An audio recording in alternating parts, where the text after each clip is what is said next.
Hello दोस्तों, मेरे YouTube channel पर आपका स्वागत है। तो चलिए कहानी शुरू करते हैं। कहानी अच्छी लगी तो प्लीज़ चैनल को लाइक सब्सक्राइब शेयर जरूर करें। सिटी हॉस्पिटल में रचना के गुस्से में वैशाली की बेटी को मनहूस कहने पर मृत्युंजय गुस्से से बोला, चाची आप अपनी लिमिट क्रॉस कर रही हैं। रचना मृत्युंजय की बात सुन उसकी तरफ आंखों में आंसू लिए देखते हुए बोली, मृत्युंजय तुमने देखा मेरे बेटे को किस हालत में है वो। मृत्युंजय रचना की बात पर विप्लव को कुछ नहीं होगा, आप इस तरीके से उस बच्ची को जिम्मेदार क्यों ठहरा रही है।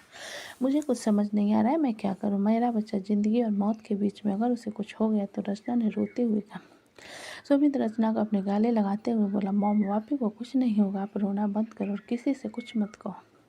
इसमें किसी की कोई गलती नहीं है। रचना सुमित के सीने से लगी वैशाली की तरफ इशारा करते हुए बोली, सब इसकी गलती है, सब इसके कारण हो रहा है। महक जो कि बच्चे को रोने के कारण उसे नर्स के हवाले कर वैशाली को बुलाने आई थी। रचना के इल्ज़ाम को सुनते हुए बोली, चाची। महक की आवाज़ सुन रचना शोभित से दूर हो उसकी तरफ देखते हुए बोली, तुमने कहा था ना कि तुम वैशाली को सुधार दोगी, उसकी हर एक गलती और हरकतों की जिम्मेदारी तुम लोगी तो अब क्यों नहीं ले रही हो। चाची, वैशाली की कोई गलती नहीं है। जो कुछ बीता हुआ कल था, जिसे उसके मामा जी ने चूज किया था, निमृत वैशाली की पसंद नहीं था, इसलिए आप उसे दोष मत दीजिए, महक ने कहा। रचना महक की बात सुन गुस्से से बोली, तुम उसका साथ दे रही हो। नहीं चाची, मैं सही का साथ दे रही हूँ। महक ने अपना सिर नहीं में हिलाकर कहा। तभी सुधांशु वहाँ पर भागते हुए मृत्युंजय से बोला, डॉक्टर ऑपरेशन थिएटर से बाहर आ चुके हैं। सुधांशु के बाद पर सब लोग ऑपरेशन थिएटर की तरफ चले जाते हैं। महक सबके जाने के बाद वैशाली की तरफ देखते हुए कहती है, वैशाली बच्ची रो रही है, उसे दूध पिला दो। वैशाली महक के बाद पर अपना सिर हिला वार्ड की तरफ चली जाती है जहां उसकी बच्ची रो रही थी। वैशाली ब्लाउज खोलकर उसे फिट करवाने लगती है, लेकिन उसे काफ़ी दर्द हो रहा था और बच्ची सिर्फ एक दिन की होने के कारण सीख नहीं पा रही थी, जिस कारण वो फिर से रोने लगती है। वैशाली उसे झुलाते हुए रोनी आवाज़ में बोली, चुप हो जाओ प्लीज़, हम तुमको दूध पिला रहे हैं ना, चुपचाप पी लो। ये कहते हुए वैशाली की आंखों से आंसू गिरने लगते हैं, लेकिन बच्ची अभी भी रोई जा रही थी। महक वहाँ आती है और दोनों को रोता हुआ देखकर बच्चों को अपनी गोद में लेकर वैशाली से कहती है, क्या हो गया वैशाली, तुम दूध क्यों नहीं पिला रही हो। वैशाली रोते हुए महक की तरफ देख कर बोली, हम पिला रहे हैं दीदी, नहीं आ रहा है दूध। महक वैशाली की बात कर बोली, अच्छा ठीक है, तुम रोना बंद करो, मैं कुछ कर रही हूँ। इतना कहकर महक अपना ब्लाउज शिफ्ट कर बच्ची को दूध पिलाने लगती है। महक के कहने पर वैशाली उसकी तरफ देखने लगती है। महक अपनी आंखें बंद कर लेती है। उसने अपनी पहली बार किसी बच्चे को दूध पिलाया था। उसके चेहरे पर एक सुकून साफ नजर आ रहा था। वो बच्ची के सिर को धीरे धीरे सहलाने लगती है और बच्ची भी आराम से दूध पीते हुए कब सो जाती है, महक को पता ही नहीं चलता है।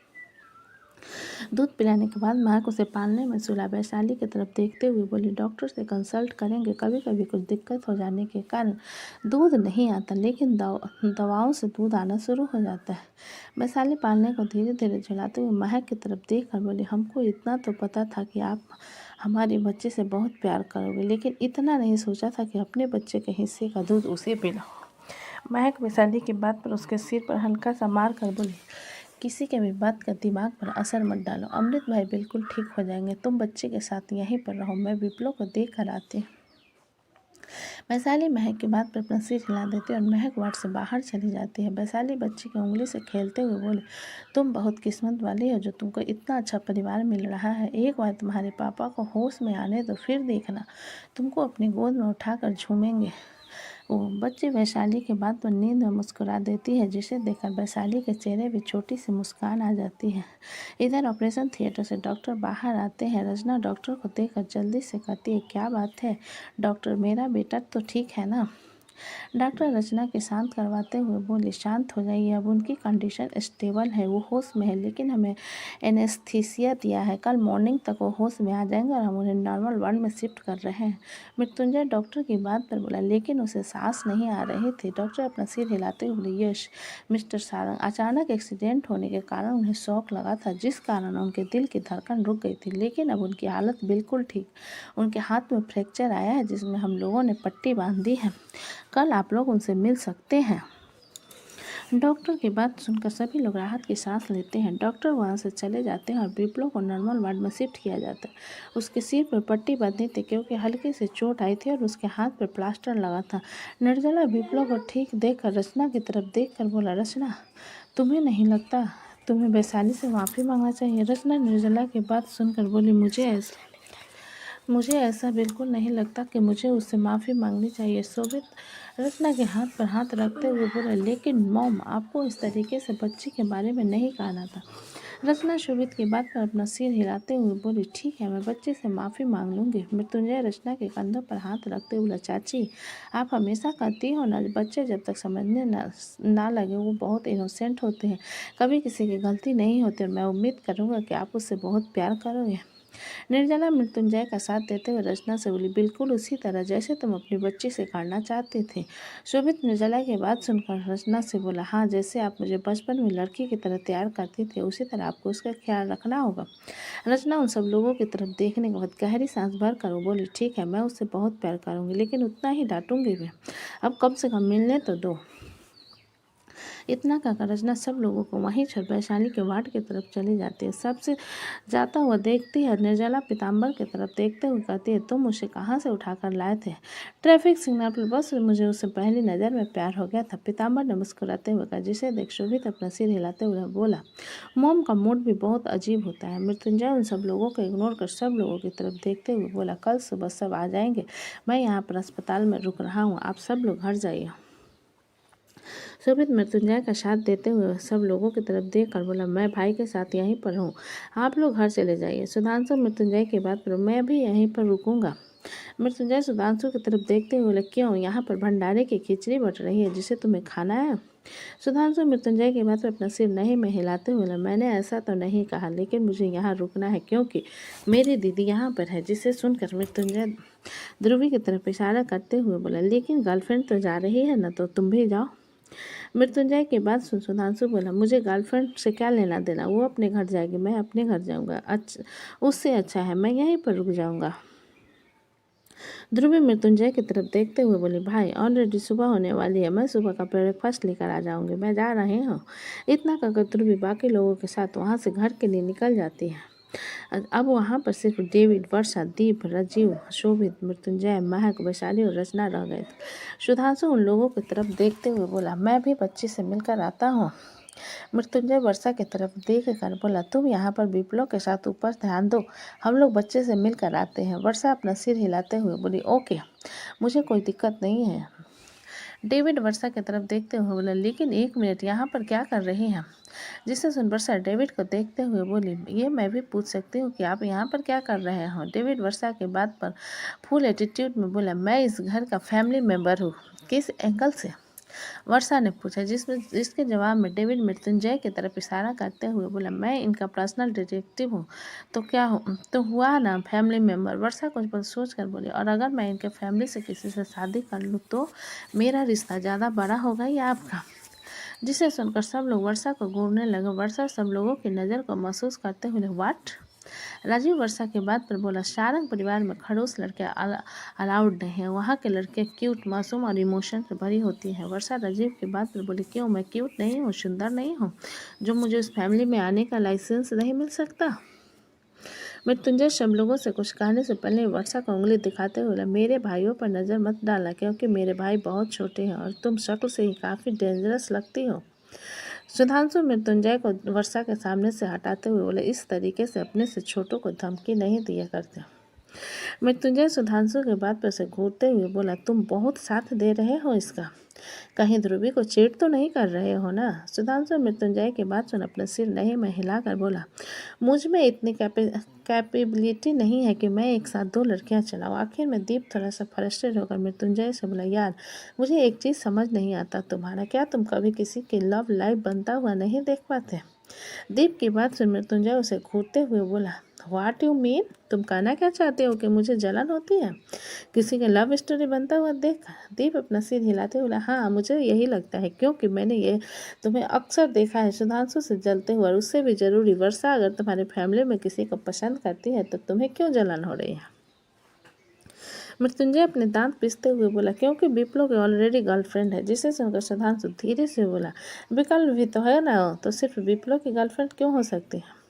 सुधांशु के बाद तो मृत्युंजय उसे देखने के बाद बोला, मेरी बीबी इसके साथ थी, मतलब तुम सभी हैदराबाद से आए हो, क्या हुआ है वहाँ पर? सुधांशु मृत्युंजय की बात पर अपना सिर नहीं में हिला कर बोला, मुझे नहीं बताना, मैं जा रहा हूँ। बच्ची को देख रही। इतना कहकर सुधांशु जल्दी से वैशाली के वार्ड की तरफ भाग जाता है और वर्षा भी चुपचाप विप्लव के वार्ड की तरफ चली जाती है। उन दोनों को जाता हुआ देखकर मृत्युंजय राजीव की तरफ देखकर बोला, मुझे अपने अंदर की गट फीलिंग चिल्ला चिल्ला कर कह रही है कि इन दोनों ने जरूर कुछ न कुछ किया है। डेविड मृत्युंजय की बात सुनकर बोला, तो क्या हो गया, विकी को कोई अच्छी सी गर्लफ्रेंड मिल गई होगी, और अगर वो खड़ूस शक्ल वाली लड़की हुई तो वो और भी अच्छा है। विक्की मस्त मौला है और उसकी बीवी खड़ूस अच्छी जोड़ी रहेगी। मृत्युंजय डेविड की बात सुनकर अपने दांत पीसते हुए बोला, कुछ भी बकवास अपनी जुबान से मत निकालो। विक्की का लड़की राजन परिवार देखेगी। शोभित मृत्युंजय की बात पर बोला, या प्यार के लिए परिवार मायने नहीं रखता है, उसके लिए सिर्फ प्यार मायने रखता है। मृत्युंजय शोभित की बात पर उसे घूरते हुए बोला, मेरे सामने ज़्यादा प्यार का लेक्चर मत दो, मेरे लिए सबसे ज़्यादा मेरी रेपुटेशन मायने रखती है। शोभित वहाँ से जाते हुए बोला, आप अपनी रेपुटेशन को अपनी झोली में रखो, मैं चला अपनी भतीजी को देखने। इतना कहकर वह वैशाली के वार्ड की तरफ चला जाता है। मृत्युंजय व राजीव को दीप की तरफ देखता है, जिस पर वो दोनों भी उसे इग्नोर करके वहाँ से चले जाते हैं। डेविड मृत्युंजय के कुछ कहने से पहले बोला, मैं कॉफ़ी लेने जा रहा हूँ वरना मुझे नींद आएगी। इतना कहकर डेविड कॉफ़ी लेने भाग जाता है। मृत्युंजय उन सबको जाने के बाद खुद से बोला, मृत्युंजय सारंग नाम है मेरा, पता है लगा कर रहूँगा कि क्या हुआ है हैदराबाद में। इतना कहते हुए मृत्युंजय भी वैशाली के वार्ड की तरफ चला जाता है। वैशाली का वार्ड। रचना बच्ची को अपने गोद में लिए सोफे पर बैठे हुए थे और बच्ची लगातार रचना को मंगलसूत्र से खेल रही थी। वैशाली चुपचाप बेड पर बैठे उन दोनों की तरफ देखे जा रही थी। रचना बच्ची की तरफ एक नज़र देखने के बाद वैशाली की तरफ देखकर बोली, आई एम सॉरी, मुझे इस तरीके से रिएक्ट नहीं करना चाहिए था। वैशाली रचना की बात पर अपना सिर नहीं में हिलाते हुए बोली, आपको हमसे माफ़ी मांगने की ज़रूरत नहीं है। विप्लव की हालत ऐसी थी कि कोई भी डर जाता। रचना वैशाली के बाद पर बच्ची की तरफ इशारा करते हुए बोले, तुम लोगों का डिस्चार्ज पेपर रेडी हो गया है, कल तुम और महक दोनों साथ में अपने बच्चे को लेकर पहली बार घर जाओगे। वैशाली रचना के बात पर मुंह बनाते हुए बोली, हम तो आज ही अपने औलाद को लेकर जाने वाले थे, लेकिन पता नहीं सबको का चूल मची थी, हमको हॉस्पिटल में एडमिट करा दिया। महक कॉफ़ी का कप लिए अंदर आते हुए बोले, क्योंकि डॉक्टर से एक बार चेकअप करवाना जरूरी था। वैशाली। इतना कहकर महक कॉफ़ी का कप रचना के सामने कॉफ़ी टेबल पर रख देती है। तभी सुधांशु वहाँ आकर बच्ची के पास जाते हुए बोला, मुझे भी देखना है अपनी प्यारी भांजी को। इतना कहकर सुधांशु बच्ची को अपने गोद में उठा लेता है और उसके गाल पर किस करते हुए कहता है, मैं तुम्हारा मामा हूँ। शोभित में अंदर जाकर बच्ची की तरफ देखते हुए बोला, हेलो, और मैं आपका चाचा हूँ। जिसे देख सुधांशु शोभित की तरफ बच्ची को ढाते हुए बोला, तो गोदी में ले लो। शोभित 2 कदम पीछे होकर बोला, नहीं, मुझसे बच्चे नहीं संभाले जाते। जिसे देखकर राजीव आकर बच्ची को अपनी गोद में लेकर पुचकारते हुए बोला, ओह, तुम कितनी प्यारी हो और तुम्हारी आंखें कितनी प्यारी हैं। मृत्युंजय राजीव की बात पर बोला, नज़र मत लगाओ। राजीव मृत्युंजय की बात पर मुंह बनाते हुए बोला, यार तू तो ऐसे रिएक्ट कर रहा है जैसे मैं तेरी औलाद को नज़र लगा रहा हूँ। जिसे सुनकर मृत्युंजय राजीव के गोद में से बच्ची को छीन कर बोला, हाँ तो मेरी औलाद से कम है क्या। जिसे देख दीप मृत्युंजय के गोद से बच्ची को लेते हुए बोला, मैं भी बाकी हूँ। दीप के बच्चों को लेने पर मृत्युंजय दांत पीसते हुए, अरे जाकर अपनी बच्ची को गोद में उठाओ ना। उन सब लोगों के बार बार गोद में लेने पर बच्ची जोर जोर से रोने लगते हैं, जिस पर रचना खड़ी होकर उन सब की गोद से बच्ची को लेते हुए कहती है, बस करो, बच्चों को बॉल बनाकर रखा है, यहाँ पर बॉल पास का गेम चल रहा है क्या। मृत्युंजय रचना की बात सुनकर सब लोगों की तरफ इशारा करते हुए बोला, मुझे क्यों डांट रही हो आप, इन सब लोगों को डांटो न। रचना उन लोगों की बात पर बोली, सब लोग बाहर जाओ, बच्ची रो रही है, वैशाली को उसे फिट करवाना है। रचना की बात सुनकर सभी लोग बाहर एक दूसरे को देखने के बाद बच्चे को देखते हुए वहाँ से चले जाते हैं, लेकिन मृत्युंजय वहीं रुक जाता है। मृत्युंजय को रुका हुआ देख महक बोली, आपके लिए अलग से इनविटेशन लाना पड़ेगा। मृत्युंजय अपना सिर नहीं में हिलाकर बोला, तुम भी मेरे साथ चलो, तुम यहाँ क्या करोगे। महक मृत्युंजय के बात पर एक नज़र बच्चे को देखने के बाद बोली, मुझे कुछ काम था, आप चलो, मैं आ रही हूँ। मृत्युंजय महक की बात सुन अपना सिर हिला वार्ड से बाहर चला जाता है। रचना सबके जाने के बाद बच्ची को वैशाली को देते हुए बोली, इसे दूध पिलाकर सुला दो और तुम भी सो जाओ, रात भर जागना तुम्हारे लिए सही नहीं है। वैशाली रचना की बात सुनकर बोली, चाची हमको दूध बहुत काम आ रहा है, डॉक्टर बहुत कम आ रहा है। डॉक्टर ने कहा है कि धीरे धीरे बढ़ जाएगा, लेकिन बच्ची अभी बहुत छोटी है, इसलिए वो पूरी ताकत से खींच नहीं पा रही है। जिसे सुनकर रचना हैरान होते बोले, तो क्या तुमने बच्चे को खाली पेट रखा है? वैशाली को डांट पड़ने से पहले महक रचना से बोली, नहीं चाची, मैंने दूध पिलाया। रचना महक के बाद फिर वैशाली की तरफ देखते हुए बोली, वैशाली, डॉक्टर से अच्छे से कंसल्ट करें, क्योंकि कल से महक को अपने बच्चे को भी दूध पिलाना होगा। वो दो को कैसे संभालेगी? जिसे सुनकर वैशाली अपना सिर हिलाते हुए बोली, हम जल्दी से कोशिश करेंगे। जिस पर रचना बच्ची को महक की तरफ बढ़ाते हुए बोली, बच्ची को दूध पिलाकर सुला दो। महक बच्ची को अपनी गोद में लेकर फीड करवाने लगती है और रचना वार्ड से बाहर चली जाती है। काफ़ी देर तक महक के बाहर न आने पर मृत्युंजय अंदर आते हुए बोला, महक, तुम? ये कहते हुए उसकी नज़र फीड करवा रही महक पर जाती है तो वो हैरान होते हुए कहते हैं, तुम क्या कर रही हो? महक, जिसने आंचल से बच्चे को छुपा रखा था, मृत्युंजय की बात पर बोली, आपको नज़र नहीं आ रहा है मैं क्या कर रही हूँ? मुझे नज़र आ रहा है तुम क्या कर रही हो, लेकिन तुम क्यों कर रही हो? ये तो वैशाली की बेटी है ना? मृत्युंजय ने फ्रस्ट्रेट होकर कहा, जिसे देख महक बच्ची को उठाकर पालने में सलाह वैशाली की तरफ देखते हुए बोली, वैशाली, तुम सो जाओ। वैशाली मृत्युंजय की तरफ इशारा करते हुए बोली, इनसे कह दो हमारी बच्ची को कुछ भी ना कहे, वरना हम इनके बच्चे को बिगाड़ देंगे। मृत्युंजय वैशाली की धमकी पर अपने दांत पीसते हुए बोला, मेरी बीवी मेरे हिस्से, मेरा मतलब मेरे बच्चे के हिस्से का दूध तुम्हारे बच्चे को पिला दे रही है और तुम मुझे धमकी दे रही हो? मैं घूर घूर कर मृत्युंजय को देखते हुए वैशाली से बोली, वैशाली, वैशाली, तुम सो जाओ, मैं उनसे ज़रा बात करके आती हूँ। इतना कहकर महक मृत्युंजय को खींचते हुए अपने साथ वार्ड से बाहर ले जाती है। वैशाली उन दोनों को जाता हुआ देखकर हल्का सा मुस्कुरा बच्चे की तरफ देखकर मुस्कुराते हुए अपनी आंखें बंद कर लेती है। तो दोस्तों, कहानी कैसे लगी मुझे कमेंट में लिखें। अच्छी लगी तो प्लीज़ चैनल को लाइक करें, सब्सक्राइब करें और ज़्यादा से ज़्यादा शेयर करें। कहानी को पूरा सुनने के लिए धन्यवाद।